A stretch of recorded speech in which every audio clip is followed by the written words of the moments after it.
Hello दोस्तों, साहित्य समाज पर आपका स्वागत है। कैसे हैं? आशा करते होंगे अच्छे होंगे और अपनी तैयारी को अच्छी तरह से तैयारी करते हुए। चलिए आज हम वायुमंडल की संरचना के बारे में पढ़ेंगे। मैं ये दावा करता हूँ कि यदि आप इन सारी चीजों को ध्यान में रखें तो एग्जाम में शायद ही कोई ऐसा प्रश्न हो जो आपसे छूट जाए। यूपीएससी को छोड़कर पीसीएस लेवल का तक का क्वेश्चन आराम से इससे बनेगा। सबसे पहले हम वायुमंडल की संरचना के बारे में पढ़ेंगे। पहले वायुमंडल है क्या? वायुमंडल जो सारी पृथ्वी के आसपास जो गैसों का जो आवरण है उसी को हम वायुमंडल कहते हैं। जैसे होगा जैसे ऑक्सीजन, नाइट्रोजन, कार्बन डाइऑक्साइड, अक्रिय गैस आर्गन, उसके बाद हाइड्रोजन, हीलियम, ये सारी जो भी सारी गैसें हैं सभी गैस को एक सम्मिलित रूप में हम वायुमंडल कहते हैं। तो ये वायुमंडल को हम कितनी भागों में बांटते हैं?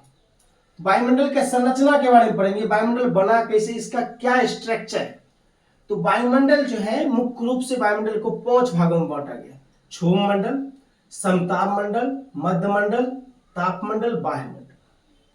क्षोभ मंडल में टेम्परेचर जो है ऊंचाई के साथ घटता है, समताप मंडल में बढ़ता है, मध्य मंडल में घटता है, तापमंडल में बढ़ता है। ऐसे प्रोसेस चलते रहता है। सबसे पहले हम क्षोभ मंडल के बारे में जानेंगे। क्षोभ मंडल ट्रोपोस्फीयर। तो इसमें क्या होती है, जैसे माना कि ये अर्थ हो गया, ठीक, ये अर्थ हुआ, तो ये सन, अर्थ हुआ, ये सन हुआ। सन से जो प्रकाश आ रही है ये शॉर्ट वेव के रूप में पृथ्वी पर आती है। ये जो हम बिंदी बिंदी आप जो दिखाए हैं ये क्या है? वायुमंडल है। शॉर्ट वेव के रूप में आती है और लॉन्ग वेव के रूप में जाती है। यही पे जो जाती है ऊपर तो ये वायुमंडल को गर्म करती है। माना कि ये सन आया, ये विकिरण आया, क्या है? विकिरण प्रोसेस से ये पृथ्वी गर्म हुआ। उसके बाद जो वायुमंडल जो है ये पृथ्वी की गर्मी से पास की वायु गर्म होगी, वायु गर्म होगी और हल्की होगी, उसका डेंसिटी घटेगा, वो फैलेगी, फैलेगी ऊपर जाएगी, फिर क्या होगा? ठंडा वायु इसके प्लेस में आएगी। ये प्रोसेस हमेशा चलते रहता है। ये गर्म हुई, ऊपर गई, ऊपर जाके ठंडा होगी, ठंडा जब होगी तो वहां पर क्या होगा? ये यहाँ पर होगा ठंडा होगी, ठंडा जब होगी तो उसके बाद इसका वायु का संघनन होगा, संघनन होगा। इसमें ये वायु में जल और वायु दोनों होती है, क्योंकि पृथ्वी से धरातल भी सटा, पृथ्वी में कहीं स्थल है कहीं जल है, तो जलीय भाग के पानी को भी वाष्पीकृत करती है और ऊपर उठा के ले जाती है। तो वायु दोनों प्रकार गर्म प्लस आर्द्र हो गया। ये ठंडी होती, ठंडी होने के बाद क्या होगा? वह संघनन होगा तो बादल बनेगा, कोहरा बनेगा। यहाँ पे जलवाष्प पाया जाता है। जलवाष्प क्या होगी? वो संघनित होगी, जलवाष्प भी बनेगी। वर्षा की घटना भी यहीं पे होती है। धूलकण पाया जाता है। इसी पर क्या होता है? इसी धूलकण पर जो है वो जो उड़ी हुई वायु है जिसमें गर्म और आर्द्र वायु जो है वो धूलकण के चारों ओर, ये माना कि धूलकण हुआ, इसके चारों ओर वो वायु जो है इकट्ठा होकर संघनित हो जाएगी। ठीक, तो क्या हो गया? क्षोभ मंडल की जिसमें बादल की घटना होती है, वर्षा होती है, कोहरा होता है, ठीक, जलवाष्प बनती है, धूलकण, ये सारी घटनाएं क्षोभ मंडल में होती है। क्षोभ मंडल में संवहन का ये प्रोसेस, ये कौन सा प्रोसेस हुआ? गर्म वायु ऊपर, ठंडा वायु नीचे, फिर पृथ्वी के पास की वायु गर्म होगी, फिर ऊपर, फिर ठंडा वायु नीचे। ये प्रोसेस हमेशा चलते रहता है। इसीलिए इस मंडल को क्या बोलते हैं? संवहन मंडल भी। ये वायुमंडल की सारी घटनाएं इसी मंडल में होती है, पृथ्वी की मौसमी गतिविधि संबंधी घटना, इसीलिए इसको विक्षोभ मंडल भी कहते हैं। ये वायुमंडल जो है पृथ्वी के पास का वायुमंडल, ये जो भी वायुमंडल की आप लेयर देख रहे हैं पृथ्वी के गुरुत्वाकर्षण बल के द्वारा पृथ्वी से बंधा रहता है। उसके बाद हम दूसरा मंडल शुरू करते हैं, समताप मंडल।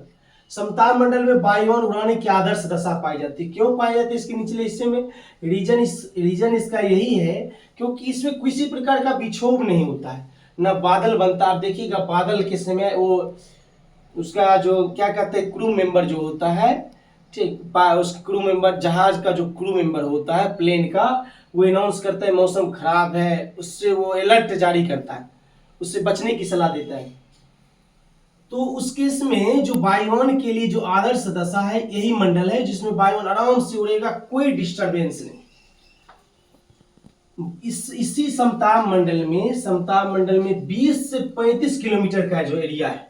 ठीक, सबसे पहले मोटाई के बारे में बात कर लेते। देखिए क्षोभ मंडल 0 से 8 किलोमीटर, उसके बाद देखिए 0 से 8 किलोमीटर होगा, ये 8 किलोमीटर ध्रुव पर है। यही विषुवत रेखा पर इसकी मोटाई 16 किलोमीटर होती है। क्यों होती है? क्योंकि पृथ्वी के पास की वायु गर्म होती है और ऊपर उठकर वो फैलती है, क्योंकि विषुवत रेखा पर सबसे ज्यादा सूर्य ताप की प्राप्ति होती है। यहाँ की वायु गर्म होकर ऊपर फैलती है। ध्रुव पर क्या होता है? ध्रुव पर प्रकाश कम पहुंचता है, यहाँ टेम्परेचर कम रहता है, इसीलिए यहाँ पर क्या होती है, क्षोभ मंडल की मोटाई जो हवा संघनित होती है और वो नीचे बैठती है, कम से कम एरिया में बैठती है, संघनित होती है, नीचे की ओर अवतलित होती है। फिर क्या होता है, इसका एवरेज मोटाई की इधर देखिए 16 किलोमीटर होगा विषुवत रेखा पर, इधर कितना हो गया, इधर हो गया 8 किलोमीटर। एवरेज की यदि बात किया जाए तो एवरेज 14 किलोमीटर हो गया। उसके बाद यहां से लेकर 14 से लेकर 50 तक क्या हो गया, समताप मंडल हो गया, जिसमें 20 से 35 किलोमीटर का एरिया जो है ओजोन मंडल। यहाँ पर ओजोन पाया जाता है जो हमारी सूर्य से आने वाले पराबैंगनी किरणों को रोकती है। इसमें क्या हो गया, 3 प्रकार का अल्ट्रावायलेट रे, पराबैंगनी किरणें यानी अल्ट्रावायलेट रे 3 प्रकार की होती है, A, B, C, जिसमें C सबसे ज्यादा डेंजर होती है, इसको पूरी तरह से रोक देती है ये ओजोन मंडल। उसके बाद बी का भी कंट्रोल करती है, 10% हिस्सा बी का कंट्रोल करती है। उसके बाद ये जो पृथ्वी पर आती है, ये जो है अल्ट्रावायलेट रे, ये मनुष्य के लिए लाभदायक होता है। इससे क्या होता है, विटामिन डी का संश्लेषण, स्किन पे जो होता है विटामिन डी का संश्लेषण। उसके बाद हाँ, ओजोन इसमें बनता है। ओजोन का फॉर्मूला क्या होता है, O3 होता है। ओजोन बनने की प्रोसेस को हम चैपमैन साइकिल कहते हैं। उसमें क्या होता है, ऑक्सीजन टूटता है, O2 जैसे हुआ, O2 टूटेगा, O2 टूट के O+O में बदलेगा, तो क्या हो गया, या फिर क्या होगा, अब क्या होगा, ये जो है इससे अभिक्रिया करेगा, इससे अभिक्रिया करके क्या बन जाएगा, O3 बन जाएगा।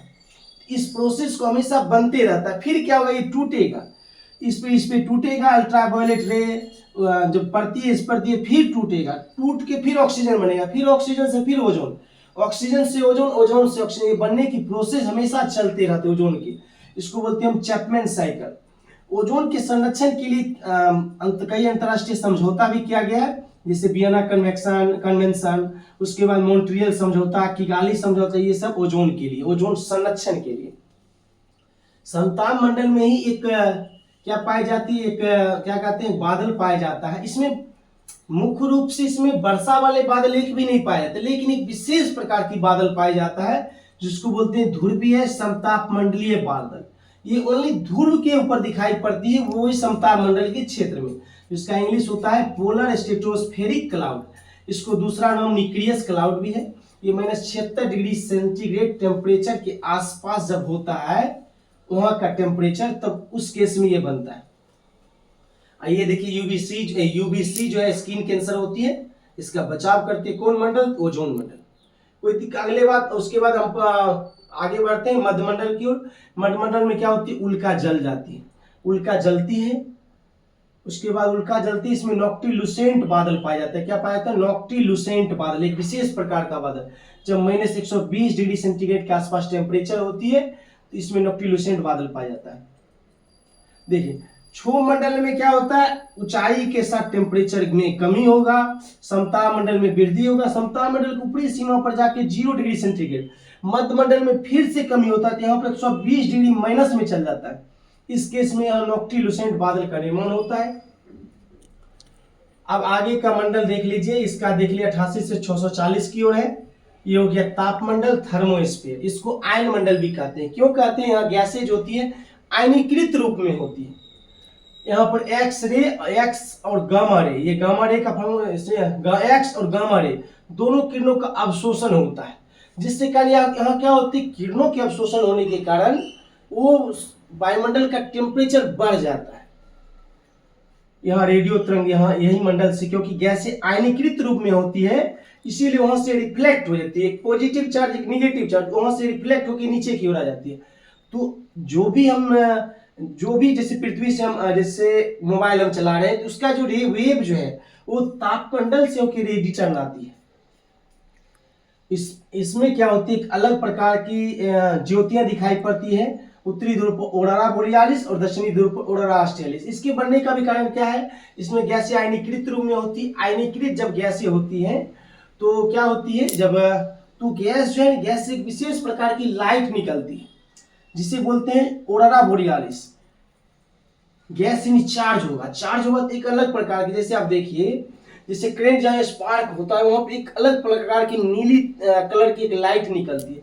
ठीक उसी प्रकार जब गैसें चार्ज होती है तो वहां पर उत्तरी ध्रुव में तापमंडल के क्षेत्र में एक अलग प्रकार की ज्योति निकलती है, लाइट निकलती है, जिसको बोलते हैं ऑरोरा बोरियालिस। और दक्षिणी ध्रुव में ऑरोरा ऑस्ट्रेलिस। इसको आप इस तरह से ऑस्ट्रेलिया के नाम पर, ऑस्ट्रेलिया दक्षिणी ध्रुव में है, इसको आप ऐसे भी याद कर सकते हैं, ऑरोरा ऑस्ट्रेलिस। देखिए इसमें जो है, इसकी लेयर को 4 भागों में बांटा गया। जी लेयर, एफ ई डी, यानी D E F G sequence में। एफ लेयर का एक स्पेशल नाम दिया गया अपल्टन, अपलटन परत। उसके बाद ई को हेलिक हेविसाइड परत। ये देखिए, ये 2 लेयर जो है, दो नीचे वाली लेयर, ये क्या करती है, लोग फ्रीक्वेंसी का जो भी आएगा उसको रिफ्लेक्ट करेगी। ई वाला लेयर मीडियम फ्रीक्वेंसी को, एफ वाला लेयर जो हाई फ्रीक्वेंसी का जो भी किरण तरंग आएगा पृथ्वी पर से उसको रिफ्लेक्ट करेगी। जी वाला जो है, ई भी हाई फ्रीक्वेंसी को करती है। उसके बाद आता है वायुमंडल, जिसको बोलते हैं एक्सोस्फीयर। इसमें वायुमंडल विरल रूप में, एकदम बहुत दूर दूर में वायुमंडल पाया जाता है। कहीं माना कि हाइड्रोजन का एक कण यहाँ दिखा, फिर कहीं हीलियम का वहां कण दिखा, बहुत दूर दूर एरिया में दिखता है, बहुत विरल रूप में दिखता है। अब इधर देखिए सममंडल विषममंडल। ये सममंडल विषममंडल जो है, इसका कार्यात्मक विभाजन है, ताप के आधार पर विभाजन ये हुआ वायुमंडल का। और जब उसको कार्यात्मक विभाजन में बांटेंगे वायुमंडल को, तो 2 भाग में बांटे हैं, सममंडल और विषममंडल। सममंडल में क्या होता है, क्षोभमंडल, समतापमंडल, मध्यमंडल। इसमें क्या लिखा है, सममंडल। सममंडल का मतलब क्या है, यहाँ गैसें मिक्स रूप में होती है। गैसें क्या होती है, मिक्स रूप में। इसमें क्या होती है, गैस लेयर के रूप में। कहने का मतलब क्या है, जैसे माना कि ऑक्सीजन, कार्बन डाइऑक्साइड, आप देखिएगा क्षोभमंडल में सब मिला जुला है। पर आप जब तापमंडल में जाइएगा तो पहले माना कि जैसे हाइड्रोजन, हीलियम, हीलियम जैसे भारी हुआ तो वो नीचे रहेगा, हाइड्रोजन ऊपर हुआ, हल्का हुआ तो ऊपर रहेगा। ऐसे करके भारी नीचे, हल्का ऊपर, ऐसे ऐसे करके लेयर बाय लेयर रहती है। वो ऐसे मंडल को क्या बोलते हैं, विषम मंडल। विषम मंडल में क्या आएगा, विषम मंडल में आएगा तापमंडल और वायुमंडल। सममंडल में क्षोभ, समताप और मध्य। नीचे वाला 3 मंडल सममंडल में, ऊपर वाला 2 मंडल विषम मंडल में। अब देखिए, अपने नीचे से हम एक बार थोड़ा इसको भी देख लेते हैं। कोई भी वस्तु 3 प्रोसेस से गर्म होती है। एक चालन होता है जिसको बोलते हैं कंडक्शन, एक संवहन होता है जिसको बोलते हैं कन्वेक्शन, एक होता है विकिरण जिसको बोलते हैं रेडिएशन। चालन में क्या होता है, जैसे माना कि लोहा का मेरे पास सामान है या कुछ भी है, तो उसमें क्या होगा, लोहा का अणु, फर्स्ट अणु सेकेंड अणु गर्म करेगा, उसके बाद सेकेंड अणु थर्ड अणु गर्म करेगा, एक दूसरे को हीट को ट्रांसफर करेगा। जैसे क्या होता है, ये चालन माना कि, जैसे ये देखिए, मैंने ये माना कि कण हो गया, एक कण हो गया, ठोस का एक कण हो गया, ये इसको हीट ट्रांसफर करेगी, फिर ये वाले अगले को हीट ट्रांसफर करेगा। ऐसे करते करते पूरा प्रोसेस में ठोस वस्तु गर्म होता है। आप देखिएगा, ठोस वस्तु में जब भी हम कोई गर्म करते हैं तो उसके पास का एरिया ज्यादा गर्म होता है। जिस एरिया को हम पकड़ के रखते हैं, जिस क्षेत्र को हम पकड़ कर रखते हैं, वो कम गर्म होता है। तो ठोस वस्तु में चालन होता है। संवहन में क्या होता है, संवहन में जैसे ये कण क्या होता है, दर में आप पानी जब गर्म करते होंगे, पेंदी का पानी सबसे पहले गर्म होगा, पेंदी का पानी फिर गर्म होगा, फिर वो हल्का होगा तो ऊपर उठेगा, फिर ऊपर वाला ठंडा पानी नीचे जाएगा। इस प्रोसेस से चलते रहता है हमेशा। इसको आप क्या कहते हैं, उबलना बोल रहे हैं, खौल रहा है पानी। तो ये होता है, किसमें होता है, ये होता है द्रव और गैस में। जो हमारा वायुमंडल जो है, इसी प्रोसेस से ठंडा वायु नीचे, गर्म वायु फिर ऊपर, फिर ठंडा वायु नीचे, गर्म वायु ऊपर, इस प्रोसेस हमेशा चलते रहता है। ये ठंडा वायु भी फिर गर्म हो जाएगी, फिर ऊपर चल जाएगी, फिर और ठंडा वायु फिर नीचे आएगी। ऐसा प्रोसेस चलते रहता है। और इस क्षेत्र में जो है, ये क्षोभमंडलीय क्षेत्र में यहाँ संवहनीय वर्षा होती है, क्योंकि संवहन के प्रोसेस से यहाँ पर कंडक्शन का निर्माण होता है, कंडक्शन से यहाँ बादल का निर्माण होता है। एक विकिरण होती है जिसमें मीडियम को बिना गर्म किए हुए वस्तु गर्म हो जाती है। दैट्स ऑल दोस्तों, आज के लिए इतना ही। मेरा पढ़ाई कैसे लगा आप लोग दोस्तों, इसका जवाब मुझे कमेंट में जरूर दीजिएगा। थैंक यू दोस्तों, थैंक यू।